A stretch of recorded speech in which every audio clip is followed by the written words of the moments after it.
হিমন্ত বিশ্ব শৰ্মা সম্পৰ্কত মই কি ক'ম তাকে ভাবিছোঁ যে তেওঁক মই অসমৰ কাৰণে এটা গলগ্ৰহ বুলি ক'ব বিচাৰিছোঁ। মুখ্যমন্ত্ৰী হিমন্ত বিশ্ব শৰ্মাৰ এটা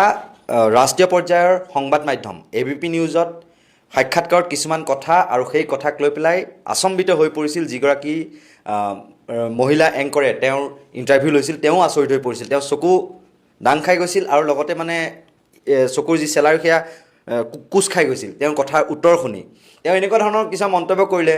যি বিদেশী বিতাড়নৰ বাবে অসম আন্দোলন হৈছিল বা অসম চুক্তি স্বাক্ষৰ হৈছিল, তাৰপিছত প্ৰত্যেকটো বিৰোধী ৰাজনৈতিক দলে বিদেশী বহিষ্কাৰৰ সমস্যাটোৰ কথা কৈ থাকে বা বিদেশী বহিষ্কাৰ হোৱা নাই বিজেপি চৰকাৰৰ দিনত, সেই অভিযোগ আনি থাকে। সেই অভিযোগ সন্দৰ্ভত যেতিয়া প্ৰশ্ন কৰিছিল এংকৰগৰাকীয়ে, তেতিয়া মুখ্যমন্ত্ৰী হিমন্ত বিশ্ব শৰ্মাই অতি তৰলভাৱে উত্তৰ দিলে যে আন্ধাৰৰ সুযোগ লৈ তেওঁলোকে মনে মনে বাংলাদেশৰ বৰ্ডাৰ ইফালে যি বিদেশী সেয়া পঠিয়াই দিয়ে और তেওঁলোক ঘূৰি নাহে। तो वापस कैसे भेजते हैं? हम क्या करता हूँ, अंधेरे का सांस लेते हुए जहाँ BDR नहीं होते हैं वहाँ हम लोग पुश बैक करता हूँ। हाँ? आप ऐसे भेजते हैं? ऐसे भेजता है। আৰু বাংলাদেশৰ লগত তেওঁ কোনো ধৰণৰ চুক্তি হোৱাটো তেওঁ ভৱিষ্যতেও বিচৰা নাই। এই সন্দৰ্ভত আমি কথা পাতিম। আৰু কেতবোৰ কথা কৈছে তেওঁ। কুংকি চৌধুৰীক লৈ কিছুমান মন্তব্য কৰিছে, বিপ চৌধুৰী বুলি আখ্যা দিছে আৰু লগতে গৌ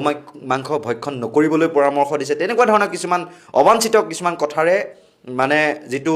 সাক্ষাৎকাৰ আছিল, সেই সাক্ষাৎকাৰটোত কেতবোৰ মন্তব্য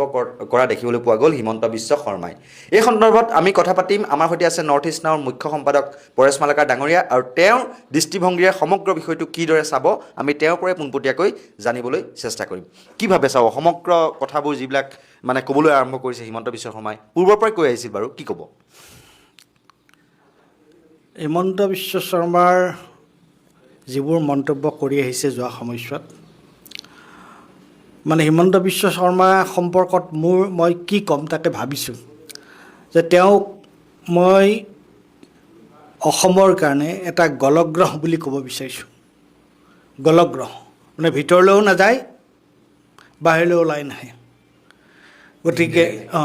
ডিঙিত লাগি থাকে। কি কাৰণে এইটো কৈছোঁ যে যোৱা সময়ছোৱাত তেওঁ যিবোৰ কথা কৈছে,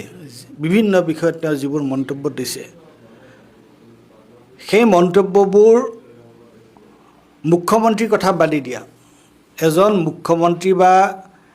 গুৰু দায়িত্বত গুৰু পদবীত থকা মানুহ এজনেতো তেনেকুৱা ধৰণৰ কথা কোৱাৰ প্ৰশ্নই নুঠে।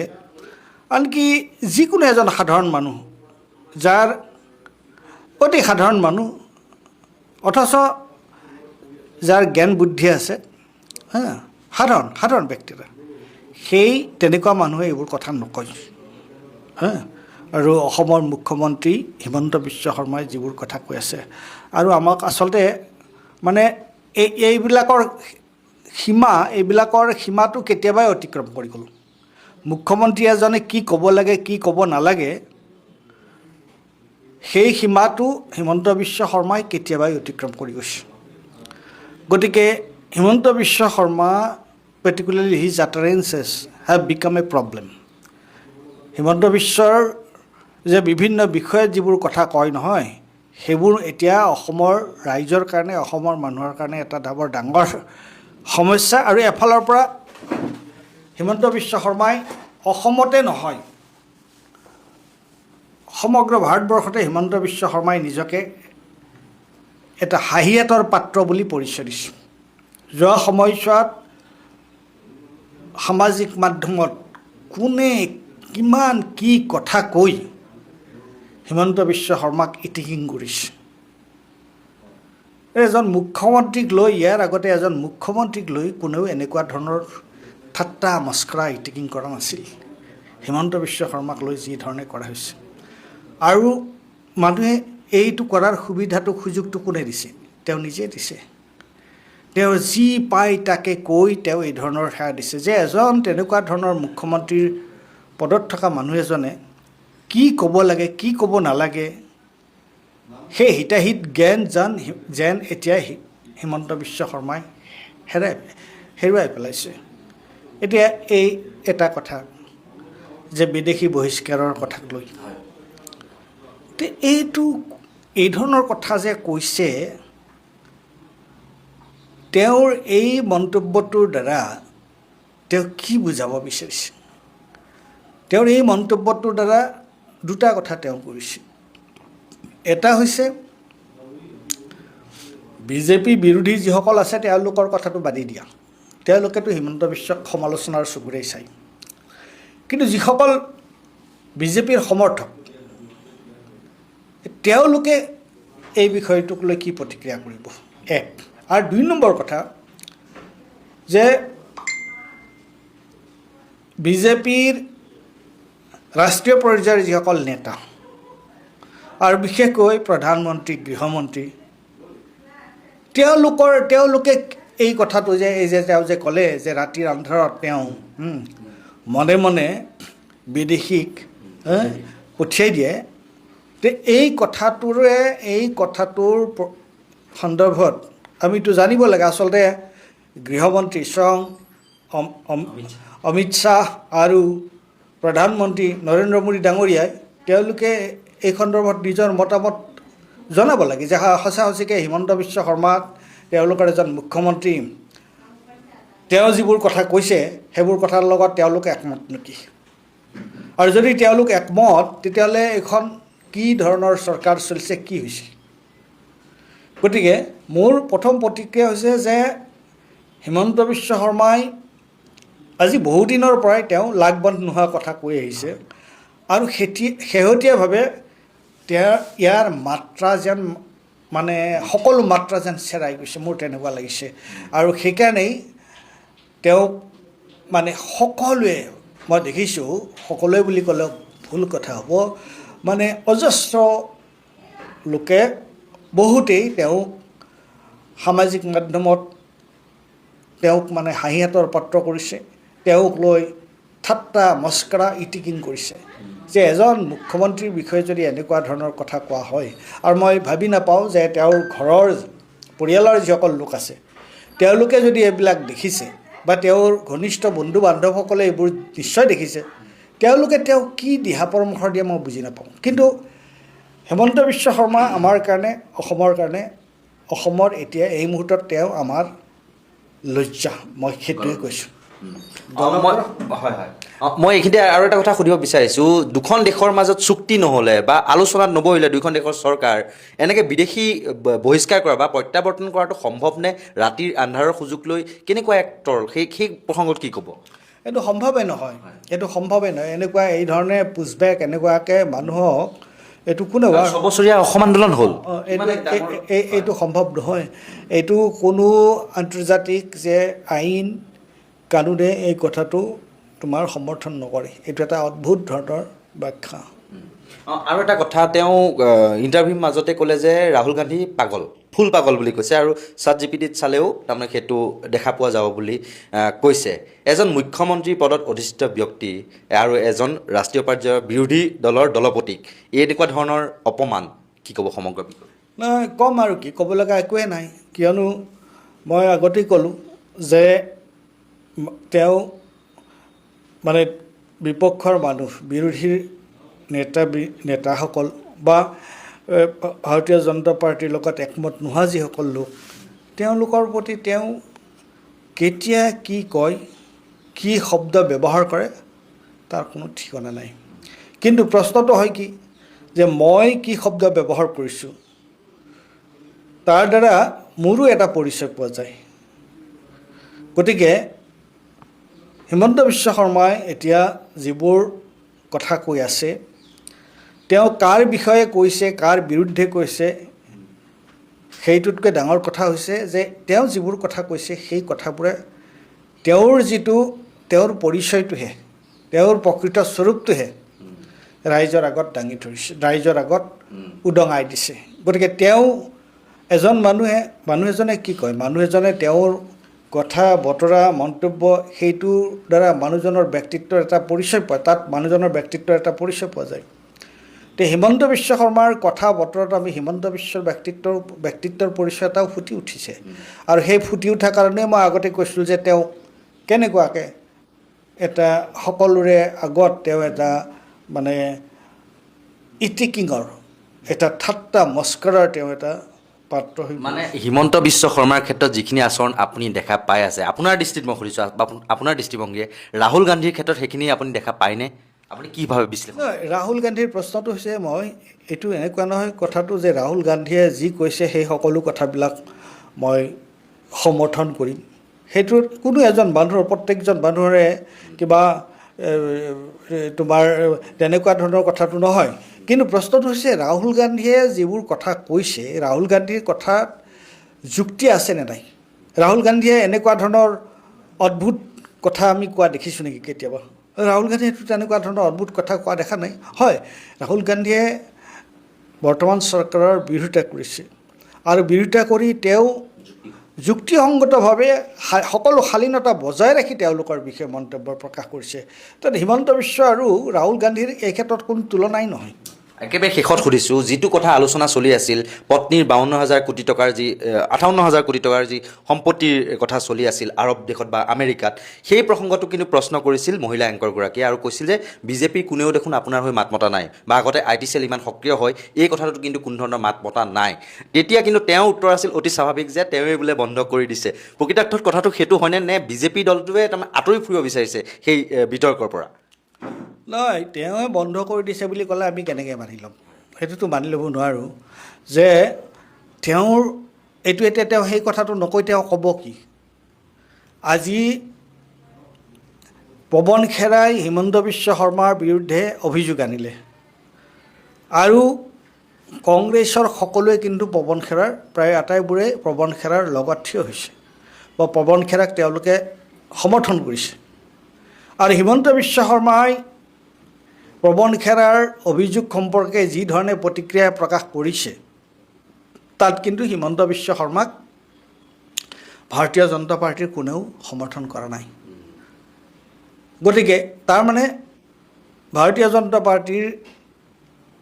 সমৰ্থকসকলে বা নেতৃবৃন্দই তেওঁলোকে এই হিমন্ত বিশ্ব শৰ্মা সন্দৰ্ভত পৱন খেৰাই যিবোৰ অভিযোগ আনিছে সেই অভিযোগৰ পৰা তেওঁলোক আঁতৰি আছে সেইবোৰত তেওঁলোকে মূৰ সোমাব বিচৰা নাই বা সেইবিলাকত তেওঁলোক জড়িত হৈ পৰিব বিচৰা নাই এইটো স্পষ্ট হৈ গৈছে হিমন্ত বিশ্ব শৰ্মাই তাৰ নিজৰ ডিফেন্স দি পেলাই নিজৰ সুৰক্ষাৰ কাৰণে তেওঁ যি মন যায় ক'ব পাৰে কিন্তু আমি সকলোৱে দেখিছোঁ আজি সেই এংকৰগৰাকীয়ে এতিয়াই প্ৰশ্নটো কৰিছে কিন্তু অসমৰ অজস্ৰ মানুহে সেই প্ৰশ্নটো বহুদিন আগৰ পৰাই কৰিছে যে আমি দেখিছোঁ যে কোনেও হিমন্ত বিশ্ব শৰ্মাৰ সমৰ্থনত কোনো ভাৰতীয় জনতা পাৰ্টীৰ কোনো নেতা পালি নেতা সমৰ্থক কোনো একো আগবাঢ়ি অহা নাই গতিকে সেইটোতো এটা স্পষ্ট কথা সেই সন্দৰ্ভত হিমন্ত বিশ্ব শৰ্মা সেইটো নকৈ আৰু কি ক'ব আৰু এটা কথা মোৰ থাকি গৈছিল মানে যিটো গো মাংসৰ ৰাজনীতিৰ কথা অসমৰ ক্ষেত্ৰত আমি দেখা পালোঁ যে কুংকি চৌধুৰীৰ মাতৃয়ে গো মাংস খোৱাবলৈ ভুৱা প্ৰচাৰ চলালে কিছুমান আৰু লগতে শেহতীয়াকৈ কুংকি চৌধুৰীক গো মাংস নাখাবলৈ পৰামৰ্শ দিছে সেই যিটো সাক্ষাৎকাৰত বা বিপ চৌধুৰী আখ্যা দিছে আৰু শেহতীয়াকৈ আমি দেখা পালোঁ পশ্চিমবংগতো সেই গো মাংসৰ ৰাজনীতি কৰিবলৈ আৰম্ভ কৰিছে এগৰাকী হিমন্ত বিশ্ব শৰ্মাই নিৰ্বাচনী প্ৰচাৰ সভাত কালিৰে পৰা আৰম্ভ কৰিছে পশ্চিমবংগত এই যি গো মাংসৰ ৰাজনীতিৰ খেলখন সেইখনে কামত দিবনে অসমত যেনেকৈ কামত নিদিয়া হৈ আহিছে কি ক'ব মুঠেই কামত নিদিয়ে কিয়নো এইটো আচলতে কুংকি চৌধুৰীৰ প্ৰতি এটা কেনেকুৱা ধৰণৰ অপমানজনক কথা এতিয়া ইয়াত কিন্তু নিৰ্বাচন আয়োগে বা কৰ্তৃপক্ষই প্ৰশাসনে তেওঁলোক কিন্তু নীৰৱ হৈ আছে কুংকি চৌধুৰী যে বিফ খোৱা নোখোৱা যুক্তিসংগত অযুক্তিসংগত সেইটো এটা বেলেগ প্ৰশ্ন কোনে কি খায় কোনে কি নাখায় সেইটোক লৈ পেলাই সেইটো এটা এগৰাকী মানুহৰ এটা প্ৰাইভেট ব্যক্তিগত কথা কিন্তু সেই কথালৈ আমি নাযাওঁ কিন্তু কুংকি চৌধুৰী যে বিফ নাখায় গোমাংস ভক্ষণ নকৰে কুংকি চৌধুৰীৰ মাকে যে গোমাংসটো বাদ দিয়া কুংকি চৌধুৰীৰ মাকে যে আনকি মুৰ্গীৰ মাংসও নাখায় কোনো মাংসই নাখায় তেওঁ নিৰামিষ তেওঁ মাছ আৰু অন্যান্য তেওঁ মাছহে খায় তেনেকুৱা মানুহ এগৰাকীৰ বিষয়ে এই ধৰণৰ যিটো অভিযোগ আৰু তেওঁৰ ছোৱালীৰ বিষয়ে এই ধৰণৰ যিটো অভিযোগ এইটোতো মই ক'ম যে এইটো এটা কি বুলি ক'ম মই এইটো সন্দৰ্ভত মুখ্যমন্ত্ৰীয়ে এই যে এতিয়াও মতামত দি আছে এইটো কিন্তু এটা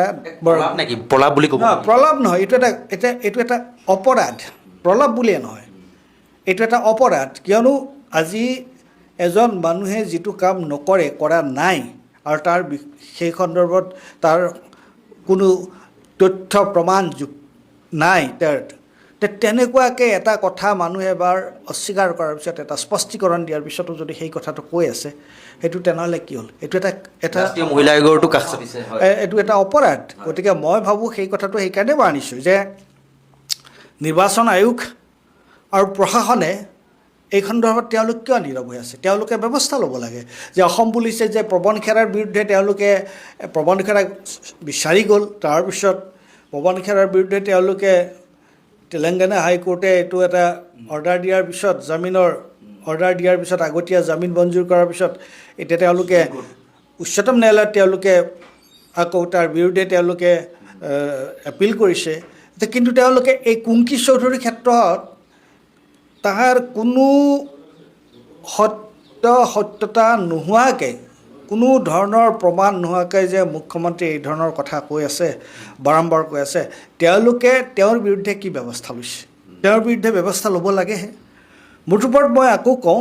যে হিমন্ত বিশ্ব শৰ্মাই তেওঁৰ মান মৰ্যাদা চব পুৰি খাইছে আৰু তেওঁ এজন মুখ্যমন্ত্ৰী হিচাপে অসমৰ মুখ্যমন্ত্ৰী হিচাপে তেওঁ যি ভাষা আৰু যি কথা কৈ আছে সেইটোৱে কিন্তু আমাক লজ্জানত কৰিছে আৰু মই ভাবোঁ যে ভাৰতীয় জনতা পাৰ্টীও এই সন্দৰ্ভত তেওঁলোকেও তেওঁলোকৰ বক্তব্য তেওঁলোকৰ প্ৰতিক্ৰিয়া প্ৰকাশ কৰা উচিত আয়োগৰ বিৰুদ্ধে কেছ দিব বোলে আৰু এটা কথা আমি দেখিবলৈ পালোঁ যে মই থাকি গৈছিল আচলতে সুধিবলৈ যে মহানগৰ আৰক্ষী আয়ুক্ত যিগৰাকী পাৰ্থসাৰথী মহন্তৰ বিৰুদ্ধেও তাৰমানে ব্যৱস্থা গ্ৰহণ কৰিব FIR দিব 5 মে'ৰ দিনাখন মানে 4 মে'ত তেওঁলোকে একদম পূৰা বদ্ধপৰিকৰ তেওঁলোকে চৰকাৰ কৰিবই 5 মে'ৰ দিনা পাৰ্থসাৰথী মহন্তৰ বিৰুদ্ধেও FIR দিব বা ব্যৱস্থা গ্ৰহণ কৰিব বুলি হুংকাৰ দিছে আৰু নিৰ্বাচন আয়োগেও এই ক্ষেত্ৰত কিছুমান অৱমাননা কৰা বুলি তেওঁ অভিযোগ আনিছে সমগ্ৰ বিষয়টো কি ক'ব এইটোতো বৰ আচৰিত কথা মই শুনিছোঁ যে তেওঁ police commissioner Guwahati police commissioner Parthasarathi মহন্তৰ বিষয়ে তেওঁ এই ধৰণৰ মতামত তেওঁ কেনেকৈ দিব পাৰে আৰু এতিয়া তেওঁ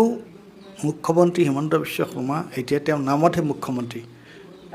কাৰণ এইটো নিৰ্বাচনৰ সময় চলি আছে নিৰ্বাচনী আচৰণ বিধি লাগু হৈছে গতিকে এই সময়ত মুখ্যমন্ত্ৰীৰ কোনো ক্ষমতা নাই এই সময়ত গোটেই প্ৰশাসনটো পৰিচালনা কৰিছে কোনে গোটেই প্ৰশাসন পৰিচালনা কৰিছে নিৰ্বাচন আয়োগ আৰু আমাৰ মুখ্য সচিব ৰবি কটাই তেনে অৱস্থাত হিমন্ত বিশ্ব শৰ্মাই এই ধৰণৰ মতামত প্ৰকাশ কৰা তেওঁৰ কি অধিকাৰ আছে আচলতে তেওঁ এই গোটেই কথাবিলাকৰ যোগেদি নহয় তেওঁ যে আচলতে এনেকুৱা ধৰণৰ এটা পদবীত থকাৰ কাৰণে যোগ্য ব্যক্তি নহয় সেইটোহে তেওঁ প্ৰমাণ কৰিছে আৰু মানে এনেকুৱা কথাটো যে তেওঁৰ মতে যদি নহয় তেতিয়াই বেয়া হৈ যায় মানুহজন বা তেওঁ বিচৰা মতে হ'ব লাগিব আইন কানুন সকলো সেইটো বুজাইছে নেকি আৰু এইটো আইন কানুন বোলা বস্তুটো এটা ব্যক্তি নিৰপেক্ষ এটা বস্তু আইনত কি কোৱা হয় যে আইন সকলোৰে কাৰণে সমান এই কথাটো কোৱা হয়নে আৰু মুখ্যমন্ত্ৰী বা যিকোনো গুৰুত্বপূৰ্ণ পদবীত থকা মানুহটোৰ কৰ্তব্যটো হৈছে যে সকলো কথা যাতে আইন মানি কৰা হয় আমি কি ক'ম যে সাংবিধানিক পদবীত থকা মানুহ এজনে সাংবিধানিক প্ৰমূল্যৰ প্ৰতি গুৰুত্ব দি সাংবিধানিক প্ৰমূল্যৰ প্ৰতি তেওঁৰ আনুগত্য প্ৰকাশ কৰিহে তেওঁ কাম কৰিব লাগে এতিয়া হিমন্ত বিশ্ব শৰ্মাই যিবোৰ কথা কৈ আছে আৰু বহুতখিনি কথাখিনি আৰু তেওঁৰ কাম এই যিটো সাংবিধানিক যি প্ৰমূল্য আৰু তেওঁ যে যিটো শপত লৈ তেওঁ যে মুখ্যমন্ত্ৰীৰ পদত বহিছিল তাৰ সম্পূৰ্ণ পৰিপন্থী গতিকে এটা অদ্ভুত আচহুৱা মুখ্যমন্ত্ৰীৰ আমি পাইছোঁ এতিয়া হিমন্ত বিশ্বৰ যোগেদি নিশ্চয়কৈ এগৰাকী মুখ্যমন্ত্ৰীৰ পদত অধিষ্ঠিত সাংবিধানিক পদত অধিষ্ঠিত ব্যক্তিৰ যি মুখৰ ভাষ্য সেয়া কেনেকুৱা হ'ব লাগে আৰু তাৰ বিপৰীতে মুখ্যমন্ত্ৰী হিমন্ত বিশ্ব শৰ্মাই কেনেকুৱা ধৰণৰ কিছুমান অদ্ভুত তথা কিছুমান নকৰিবলগীয়া আচৰণ কৰি থকাহে আমি দেখিবলৈ পোৱা গৈছে এই ক্ষেত্ৰত কিন্তু তেওঁ যিবিলাক মন্তব্য বা তেওঁৰ বিৰুদ্ধে যিবিলাক অভিযোগ আনিছে এই ক্ষেত্ৰত কিন্তু বিজেপি দলৰ উচ্চস্তৰীয় যিসকল নেতা সেইসকল কিন্তু তেওঁৰ কাষত নাই বা বিজেপিৰ IT চেলকো কিন্তু এই ক্ষেত্ৰত সৰব হোৱা দেখিবলৈ পোৱা নাই। তাৰ বিপৰীতে কিন্তু কিছুমান অদ্ভুত কথাৰে এতিয়া ৰাষ্ট্ৰীয় পৰ্যায়ৰ টেলিভিশ্যনসমূহত তেওঁ সাক্ষাৎকাৰ দিবলৈ আৰম্ভ কৰিছে বা পশ্চিমবংগৰ যিসমূহ নিৰ্বাচনী সভা সেইসমূহতো কিছুমান অদ্ভুত বা অনৰ্থক কিছুমান কথাহে তেওঁ ক'বলৈ আৰম্ভ কৰিছে। কালিৰ দিনটো ভাৰতৰ ৰাজনৈতিক ইতিহাসৰ এটা অতিকৈ উল্লেখনীয় তথা গুৰুত্বপূৰ্ণ ঐতিহাসিক দিন হিচাপে বিবেচিত হৈছে আৰু যি মহিলাৰ আসন সংৰক্ষণ 33% আসন সংৰক্ষণৰ যিখন বিধেয়ক উত্থাপন হৈছিল সেইখন নাকচ হ'ল, কিয়নো যি 2/3 ভোট লাভ কৰিব লাগিছিল শাসকীয় পক্ষই সেয়া লাভ নকৰিলে আৰু 298টা ভোট সপক্ষে ভোটদান হোৱাৰ বিপৰীতে 230টা ভোট সেই যি বিধেয়কখন সেই বিধেয়কৰ বিৰুদ্ধে পৰা আমি দেখিবলৈ পালোঁ। এই ক্ষেত্ৰত কংগ্ৰেছ বা অন্যান্য বিৰোধী দলসমূহে এয়া সংবিধানৰ জয় বা গণতন্ত্ৰৰ জয় বুলি ক'ব বিচাৰিছে বা ৰাজনৈতিক যি অভিসন্ধি বিজেপিৰ সেয়া মানে ধূলিসাৎ হৈ পৰিল আৰু ক্ৰমান্বয়ে বিজেপিৰ ওলোটা গন্তি আৰম্ভ হোৱাৰ লগতে মোদীৰ যি গৰ্ব বা অহংকাৰ সেয়া মানে পতন হৈছে বুলি ক'বলৈ লৈছে। তাৰ বিপৰীতে কিন্তু বিজেপিয়ে কংগ্ৰেছেই হওক বা বিৰোধী দলসমূহেই হওক নাৰী বিদ্বেষী, তেওঁলোকৰ নাৰীৰ প্ৰতি যি শ্ৰদ্ধা বা মৰম ভালপোৱা সেয়া নাই বুলি এক প্ৰচাৰ চলোৱা আৰম্ভ কৰিছে। হাতে হাতে প্লেকাৰ্ড লৈ বিৰোধীৰ বিৰুদ্ধে শাসকীয় বিজেপিয়ে প্ৰতিবাদ কৰি সদনৰ বাহিৰভাগ উত্তাল কৰি তুলিছে আৰু এই সমগ্ৰ বিষয় সন্দৰ্ভত নৰ্থ ইষ্ট নাওৰ মুখ্য সম্পাদক পৰেশ মালাকাৰ ডাঙৰীয়াই কি দৃষ্টিভংগীৰে চায় বা তেওঁ এই সন্দৰ্ভত মতামত কি সেয়া আমি প্ৰথমে তেওঁৰ পৰা আমি পোনে পোনে জানিবলৈ চেষ্টা কৰিছোঁ। কি ক'ব কালিৰ দিনটোৰ সমগ্ৰ বিষয়ৰাজি মই যিখিনি এতিয়া অলপত উল্লেখ কৰিলোঁ? এইটো সঁচাকৈ তুমি কোৱাৰ দৰে এইটো এটা ঐতিহাসিক দিন হয়। কিয় ঐতিহাসিক দিন? যে প্ৰথমবাৰৰ কাৰণে ভাৰতীয় জনতা পাৰ্টীয়ে সংবিধান সংশোধনৰ কাৰণে যিখন বিল আনিছিল সেই বিলখন সদনত এই বিলখন বাতিল হ'ল, কাৰণ এই বিলখন চৰকাৰে পাছ কৰিব নোৱাৰিলে। এতিয়া প্ৰশ্নটো হৈছে কি, তুমি যিটো প্ৰশ্ন কৰিছা বা ভাৰতীয় জনতা পাৰ্টীয়ে যিবোৰ কথা উলিয়াইছে এতিয়া, যে এইখন বিলখনৰ লগত এই যে সমষ্টি পুনৰ নিৰ্ধাৰণৰ লগত তেওঁলোকে মহিলাৰ আসন সংৰক্ষণ 33% মহিলাৰ আসন সংৰক্ষণৰ কথাটো কিয় লগাই দিব লগা হ'ল? তেওঁলোকৰ আজি প্ৰতিটো ৰাজনৈতিক দলে, বিৰোধী ৰাজনৈতিক দলে, কংগ্ৰেছে বহুত কেতিয়াবাই কৈছিলে, 2023 কৈছিলে যেতিয়া এই প্ৰশ্নটো আহিছিল যে মহিলাৰ আসন সংৰক্ষণ কৰাক লৈ পেলাই কাৰো কোনো দ্বিমত নাই। দ্বিমতটো ক'ত? যে তোমালোকে যদি মহিলাৰ আসন সংৰক্ষণ কৰিব বিচাৰিছা, এতিয়া লোকসভাৰ যি আসন সেইটো কিমান? 543। তেনেহ'লে 543 এতিয়া বৰ্তমানে যি আসন তাৰ 33% আসন তোমালোকে মহিলাৰ কাৰণে সংৰক্ষিত নকৰা কিয়? চবেই সেই কথাটো কৈছে। তোমালোকে কি কাৰণে ডিলিমিটেশ্যনৰ যে এইটো 543ৰ পৰা তোমালোকে 850 কৰিব বিচাৰিছা আৰু 850 কৰি তোমালোকে কৈছে যে তোমালোকে এই যদি 850 কৰিব পৰা যায়, সমষ্টি পুনৰ নিৰ্ধাৰণ কৰিব পৰা যায়, তেতিয়াহে তোমালোকে মহিলাক 33% আৰক্ষণ দিবা লোকসভাত। এইটো কেনেকুৱা ধৰণৰ কথা? মূল প্ৰশ্নটো তাতে উত্থাপন হৈছে নহয় যে মহিলাৰ আৰক্ষণত কোনেও বিৰোধিতা কৰা নাই, কিন্তু বিৰোধিতা ক'ৰ পৰা আহিছে? বিৰোধিতাটো আহিছে তেওঁলোকে যে এইটো এটা চৰ্ত সাপেক্ষ বস্তু কৰি পেলালে মহিলাৰ আৰক্ষণৰ কথাটো 33% চৰ্ত সাপেক্ষ। চৰ্তটো কি? চৰ্তটো হৈছে যে লোকসভাৰ সমষ্টি সংখ্যা বৰ্তমানৰ 543ৰ পৰা তেওঁলোকে 850 কৰিব বিচাৰিছে। এতিয়া 850 কৰা আৰু বৰ্তমানৰ যিটো সংখ্যা আৰু 850 কৰা, এই প্ৰশ্নটো কি? কালি নে পৰহি তামিলনাডুৰ মুখ্যমন্ত্ৰী ষ্টেলিনে এটা বৰ গুৰুত্বপূৰ্ণ বৰ প্ৰবন্ধ এটা লিখিছে, টাইমছ অফ ইণ্ডিয়াত ওলাইছে বোধহয় এইটো। তাত এই কথাটো কয় যে সাংবিধানিক যিটো প্ৰমূল্য বা সংবিধানৰ সংশোধনৰ কথাটো ইমান দৌৰাদৌৰিত কি কাৰণে ইমান দৌৰাদৌৰি কৰিব লাগে? আজি যিবিলাক পশ্চিমবংগত নিৰ্বাচন হৈছে, কেৰেলাত নিৰ্বাচন হৈছে, এইবোৰ নিৰ্বাচনৰ আগে আগে ইমান দৌৰাদৌৰি কিয়? মহিলাৰ সংৰক্ষণৰ প্ৰশ্নটো, মহিলাৰ সংৰক্ষণৰ কথাটো তোমাৰ তেওঁলোকে এতিয়া এই যদি 850লৈ বৃদ্ধি কৰে বা এইটো যদি কালি একচেপ্টেড হ'লহেঁতেন তেতিয়াহ'লে এইটো বৰ ডাঙৰ বিপৰ্যয় হ'লহেঁতেন। ডাঙৰ বিপৰ্যয় কি যে এই গোটেই যিটো পৰিকল্পনা, এই পৰিকল্পনাটো হৈছে এইটো যে কেন্দ্ৰীয় ভাৰত আৰু উত্তৰ ভাৰত তাৰ যিবোৰ প্ৰদেশ আছে, তাৰ যিবোৰ ৰাজ্য আছে, উদাহৰণস্বৰূপে ৰাজস্থান, মধ্যপ্ৰদেশ, বিহাৰ, উত্তৰ প্ৰদেশ, মহাৰাষ্ট্ৰ, গুজৰাট, এইবোৰ ৰাজ্যত এইবোৰ ৰাজ্য সম্প্ৰতি কাৰ দখলত আছে? এইবোৰ ৰাজ্য দখলত আছে ভাৰতীয় জনতা পাৰ্টীৰ। আৰু তেওঁলোকে এইবোৰ ৰাজ্যত যাৰ বেছি সংখ্যাধিক্য আছে তেওঁলোকে চৰকাৰ গঠন কৰিব। ইতিমধ্যে উত্তৰ প্ৰদেশত যথেষ্ট উত্তৰ প্ৰদেশ, বিহাৰ ইত্যাদি ৰাজ্যত বা মধ্যপ্ৰদেশ MP সংখ্যা বহুত বেছি। গতিকে আনহাতে যদিহে কালি এখন বিলখন যদি কালি গৃহীত হ'লহেঁতেন তেতিয়াহ'লে আমাৰ গোটেই যিটো যুক্তৰাষ্ট্ৰীয় যিটো পদ্ধতি সেই গোটেই পদ্ধতিটোৱে ওলট পালট হৈ গ'লহেঁতেন। কিয়নো তেতিয়াহ'লে গোটেই মানে কেৱল উত্তৰ ভাৰত আৰু কেন্দ্ৰ ভাৰতৰ দখলত ভাৰতৰ সংসদ তেওঁলোকৰ দখলত থাকিলেহেঁতেন। আৰু তেওঁলোকে আমি দেখিছোঁৱেই যোৱা সময়ছোৱাত কেনেকুৱা ধৰণে কাম কৰি আছে। গতিকে তেওঁলোকে এতিয়া ক'ব বিচাৰিছে যে মহিলাৰ আৰক্ষণৰ, আচলতে মহিলাৰ আৰক্ষণৰ লগত কালি যিটো বা মহিলাৰ প্ৰতি দৃষ্টিভংগীৰ কথাটো কালি তাত নাই। সকলোৱে কৈছে যে মহিলাৰ আৰক্ষণ হওক, তোমালোকে বৰ্তমানৰ যি 543খন আসন আছে তাত মহিলাৰ আৰক্ষণটো তোমালোকে কিয় লাগু নকৰা? কি কাৰণে তোমালোকে 850লৈ ৰৈ থাকিব লগা হয়? সেইটোহে প্ৰশ্ন হৈছে। এতিয়া চাগে এতিয়াতকৈ কমি যাব তেতিয়া বুজিছোঁ, প্ৰপৰ্চনেটলি কমিব। গতিকে এতিয়া গুৰুত্বপূৰ্ণ দিশটো কি যে কালি ভোট গ্ৰহণ হ'ল। ভোট গ্ৰহণ হোৱাৰ পিছত যিহেতু 2/3 সদস্যৰ বিলখন সমৰ্থন নকৰিলে, বিলখন তোমাৰ পাছ নহ'ল।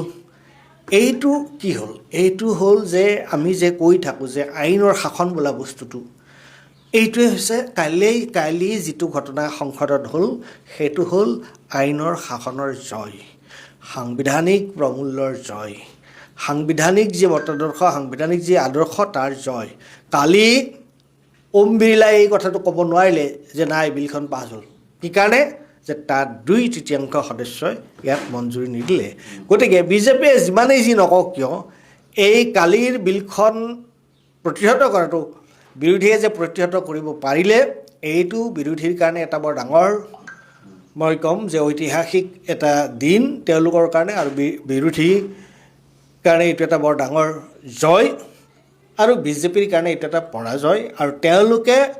কায়দা কৰি, বুদ্ধি কৰি, তেওঁলোকে চক্ৰান্ত কৰি মহিলাৰ প্ৰশ্নটো আনিছিলে। এনেও তেওঁলোকে এতিয়া কি কৰি আছে? তেওঁলোক হৈছে এটা সাংঘাতিক ধৰণে এটা পিতৃতন্ত্ৰত বিশ্বাসী এটা দল। তেওঁলোকে সঁচা অৰ্থত মহিলাৰ প্ৰতি তেওঁলোকৰ সন্মান নাই। আমি দেখিছোঁৱেই যে ধৰ্ষণকাৰীসকল যেতিয়া কোৰ্টৰ পৰা যেতিয়া ধৰ্ষণকাৰীসকল ওলাই আহে তেতিয়া তেওঁলোকক মালা পিন্ধায়। আৰু তেনেকুৱা ভালেকেইটা কথা ইয়াত যোৱা সময়ছোৱাত আমি দেখিছোঁ। গুজৰাটৰ বিলকিছ বানুৰ, তাকে বিলকিছ বানুৰ, তেনেকুৱা বহুত আছে। গুজৰাটৰ বিলকিছ বানু আছে, উত্তৰ প্ৰদেশৰ তোমাৰ য'ত এই ধৰ্ষণৰ ঘটনা হৈছিল সেই কথা আছে। গতিকে তেওঁলোকে এটা চক্ৰান্ত কৰিব বিচাৰিছিলে এই মহিলাৰ প্ৰশ্নটো লৈ আহি, তাত তেওঁলোক ব্যৰ্থ হ'ল। আৰু কালি বিৰোধী এইটো তেওঁলোকৰ জয় হ'ল। আৰু এতিয়া প্ৰশ্নটো হৈছে এইটো সাধাৰণ এটা এমেণ্ডমেণ্ট, যিকোনো এখন বিল আনিলে তেওঁলোকে তাত সেইখন বিল তেওঁলোকৰ সংখ্যাধিক্য আছে তেওঁলোকে লৈ যাব পাৰে। কিন্তু এইখন স্পেচিয়েল বিল, এইখন বিল হৈছে সংবিধান সংশোধনৰ বিল, আৰু তাত 2/3 নহ'লে তেওঁলোকে নোৱাৰে, আৰু 2/3 তেওঁলোকে নাপালে। গতিকে সেইকাৰণে তেওঁলোকৰ পৰাজয়, এই বিলখন তেওঁলোকে পাছ কৰিব নোৱাৰিলে। আৰু এইকাৰণেই তুমি কোৱাৰ দৰে কালিৰ দিনটো এটা আমাৰ যিসকল বিৰোধী আছে তেওঁলোকৰ কাৰণে এটা গৌৰৱোজ্জ্বল দিন, তেওঁলোকৰ কাৰণে এটা ঐতিহাসিক দিন। এইখিনি এটা কথা উল্লেখ কৰোঁ 2023 চনত যিখন নাৰী বন্দনা অধিনিয়ম বুলি এখন তেওঁলোকে বিল আনিছিল আৰু তাত মাত্ৰ দুটাহে বিৰুদ্ধে ভোট পৰিছিল তাত কংগ্ৰেছ বা অন্যান্য বিৰোধী দলসমূহে সমৰ্থন জনাইছিল সেই বিলখন তাত কিন্তু 33% নাৰী সংৰক্ষণৰ কথাটো অলৰেডি কোৱা হৈছিল আৰু সেয়া 2029 চনত ইমপ্লিমেণ্ট হ'ব বুলিও সেই বিলখন কোৱা হৈছিল তাৰ পাছত আকৌ কায়দা কৰি পেলাই কালি পুনৰ এই নাৰী সংৰক্ষণৰ কথাটোৱে চমক দিবলৈ গৈ যে মুখ ঠেকেচা খালে সমগ্ৰ বিষয়টো কি ক'ব? নাই সেইটো মই ক'লোঁ নহয় যে 2023 চনত যেতিয়া এই বিলখন তেওঁলোকে নাৰী সংৰক্ষণৰ যিটো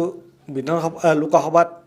মহিলাৰ কাৰণে 33% আসন সংৰক্ষণৰ কথা প্ৰশ্নটো যেতিয়া আহিছিল তেতিয়া সকলোৱে একমুখে এইটোক সমৰ্থন দিছিল একমুখে সমৰ্থন দিছিল। মোৰ এতিয়াও স্পষ্ট মনত আছে ছোনিয়া গান্ধীয়ে কি ভাষণ দিছিলে বা অন্যান্য বিৰোধী দলবিলাকৰ মুখপত্ৰবিলাকে তেওঁলোকে কেনেকুৱাকৈ গৈছিলে। গতিকে এইটো এটা সম্পূৰ্ণ ভুল কথা এটা ভুল এইটো এটা অত্যন্ত ভিত্তিহীন অভিযোগ বিজেপিয়ে ভাৰতীয় জনতা পাৰ্টীয়ে যিটো কথা কৈছে যে তেওঁলোক মহিলা বিৰোধী স্ত্ৰী বিৰোধী সেইটো নহয় কিয়নো 2023 চনত তেওঁলোকে সকলোৱে এই বিলখনৰ সমৰ্থনত 33% আসন মহিলাৰ কাৰণে সংসদত সংৰক্ষণৰ কৰাৰ যিটো প্ৰশ্ন আছিল তাত সকলোৱে সমৰ্থন দি থৈছে। আৰু লগতে এই কথাটো আমি নাচাওঁ যে এতিয়া ভাৰতীয় জনতা পাৰ্টীৰ কেইগৰাকী তোমাৰ মহিলা সাংসদ আছে কেইগৰাকী আছে এতিয়া তোমাৰ আমাৰ গুৱাহাটী অসমত যে নিৰ্বাচন হৈছে তেওঁলোকৰ কেইগৰাকী সাংসদ আছে কেইগৰাকী MLA তেওঁলোকৰ প্ৰাৰ্থী আছে মহিলা প্ৰাৰ্থী কেইগৰাকী আছে 5-6 গৰাকী নাই ক'ত 5-6 গৰাকী আছে তোমাৰ ক'ত এইটো মই জানো এগৰাকী এই ডিপুত এগৰাকী আৰু ক'ত আছে আৰুতো মোৰ চকুতে নপৰে আৰু আছে নেকি তেওঁলোকৰ ক'ৰবাত গতিকে তোমালোকে ইমান মহিলাৰ কথা কোৱা এতিয়া 126খন আসনৰ ভিতৰত তোমালোকে কেইগৰাকী মহিলা উঠাইছা তাৰ বিপৰীতে বিৰোধীয়ে অসমত কিমানগৰাকী মহিলা উঠাইছে বহুত গৰাকী কুংকি চৌধুৰী মীলা বৰঠাকুৰ বিদিশা নেওগ জ্ঞানশ্ৰী বৰা সাগৰিকা বৰা গতিকে তোমাৰ তেওঁলোকৰ যথেষ্ট পল্লৱী গগৈ গতিকে ভাৰতীয় জনতা পাৰ্টীতে তেওঁলোকৰ বহুত বেছি তেওঁলোকে সকলো কথা কেৱল মুখত কয় তেওঁলোকৰ আচলতে প্ৰতিশ্ৰুতিবোৰো ভুৱা আৰু তেওঁলোকৰ এই প্ৰস্তাৱবোৰো ভুৱা গতিকে সেইটো আমি অসমৰ ক্ষেত্ৰতে আমি প্ৰমাণ পাই গ'লোঁ নহয়। নিশ্চয়কৈ এইখিনিতে আৰু এটা কথা ক'ব লাগিব যে 7:31 ভোটদান হ'ল 15 মিনিটতে কেনেদৰে মানে বেনাৰ পোষ্টাৰ ছপাই পেলাই গোটেই মহিলা সাংসদসকলে প্ৰতিবাদ কৰিব পাৰিলে গোটেই বিৰোধীক গালি পৰা বেনাৰ পোষ্টাৰ এইটো এক নাটকীয় বা আগতীয়াকৈ তেনেকুৱা তেওঁলোকৰ কাৰসাজি হ'ব পাৰে নেকি ক'ব? নাই তেওঁলোকে জানে এইটো তেওঁলোকে অতি স্পষ্টভাৱে জানে যে ডিলিমিটেশ্যনৰ বিৰোধীয়ে ডিলিমিটেশ্যনৰ সমষ্টি লোকসভাৰ সমষ্টি পুনৰ নিৰ্ধাৰণৰ তেওঁলোকে বিৰোধিতা কৰিছে আৰু তেওঁলোকে এইটোও জানে যে ৰাজ্যসভা আৰু লোকসভা লগ লাগি যিমান সাংসদ আছে তাত তেওঁলোকে 2/3 সাংসদ নাই নিশ্চিত। তেওঁলোকৰ কথাটো হৈছে এইটো যে ৱেষ্ট বেংগল নিৰ্বাচনৰ আগে আগে কেৰেলাত নিৰ্বাচন হৈ গ'ল নেকি হোৱা নাই বোধহয় নাই হোৱা কেৰেলা আৰু পশ্চিমবংগৰ যে নিৰ্বাচন আছে সেই নিৰ্বাচনৰ আগে আগে তেওঁলোকেতো আৰু ইণ্টাৰেষ্টিং কথা এই দুয়োখন ৰাজ্যতে কেৰেলাত চৰকাৰ আছে বামপন্থীসকলৰ পশ্চিমবংগত চৰকাৰ আছে তৃণমূল কংগ্ৰেছৰ গতিকে তেওঁলোকে মহিলাক পইচা দিয়া কাৰবাৰটো তাত কৰিব পৰা নাই বুজা নাই গতিকে মহিলাক পইচা দিয়া কাৰবাৰটো তাত যিহেতু কৰিব পৰা নাই তেওঁলোকে ভাবিছিলে আমি এটা এই বিলখনৰ অজুহাত লওঁ আমি কওঁ আৰু সেইকাৰণে তেওঁলোকে জানে যে তেওঁলোকে এই বিলখন পাছ নহয় সেইকাৰণে তেওঁলোকে এইবোৰটো পূৰা প্ৰস্তুত কৰি থৈছিলে কাৰণ বিজেপিৰ গোটেই কথাটো কিহৰ ওপৰত গোটেই কথাটো প্ৰচাৰৰ ওপৰত নহয় জানো নিৰ্বাচন কেন্দ্ৰিক প্ৰচাৰ গতিকে সেইকাৰণে তেওঁলোকে প্ৰস্তুত কৰি থৈ দিছিলে আৰু যেতিয়াই দেখা গ'ল যে তেওঁলোকৰ বিলখন তেওঁলোকে সপক্ষে নগ'ল ৰায়টো গতিকে তেওঁলোকে নাটকবাজি আৰম্ভ কৰি দিলে মানে সমগ্ৰ ভাৰততে হিন্দী বলৰ এটা প্ৰভাৱ আৰু দক্ষিণৰ যিহেতু বিজেপিৰ শক্তি নাই সেই যিসমূহ বামপন্থী দল তেওঁলোকক ধ্বংস কৰাৰো এক কুচকাৱাজ আছিল নেকি? নাই এইটো তোমাৰ চোৱা, মই কৈছোঁৱেই যে তেওঁলোকৰ প্ৰশ্নটো হৈছে যে তেওঁলোকে আজি 2024 নিৰ্বাচনত তেওঁলোকৰ শ্লোগান আছিল ইছ বাৰ 400 পাৰ, আৰু তেওঁলোকে 400 বাদ দিয়া 240ত তেওঁলোক সীমাবদ্ধ হৈ থাকিলে। গতিকে তেওঁলোকে সদায় তেনেকুৱা ধৰণৰ বক্ৰপথে অৱলম্বন কৰি আহিছে। আৰু এই গোটেই ডিলিমিটেশ্যন প্ৰক্ৰিয়াটোৰ মূল উদ্দেশ্যটোৱে হৈছে, মই আগতেই যিটো কথা ক'লোঁ, উত্তৰ ভাৰত আৰু কেন্দ্ৰীয় ভাৰতৰ আধিপত্যটো যাতে থাকে, আৰু উত্তৰ ভাৰত আৰু কেন্দ্ৰীয় ভাৰতৰ আধিপত্য থাকিলে তাতেই যিহেতু বিজেপিৰ যিটো সমৰ্থনৰ যিটো ভেটি, বিজেপিৰ ছাপোৰ্টৰ মূল বেছটো আছে এইবোৰ ঠাইত। গতিকে এই বিলখন যদি মহিলাৰ আৰক্ষণৰ প্ৰশ্নটো আনি 33% মহিলাৰ আৰক্ষণৰ প্ৰশ্নটো আনি এই বিলখন যদি তেওঁলোকে পাছ কৰাব পাৰিলেহেঁতেন, তেওঁলোকৰ আচল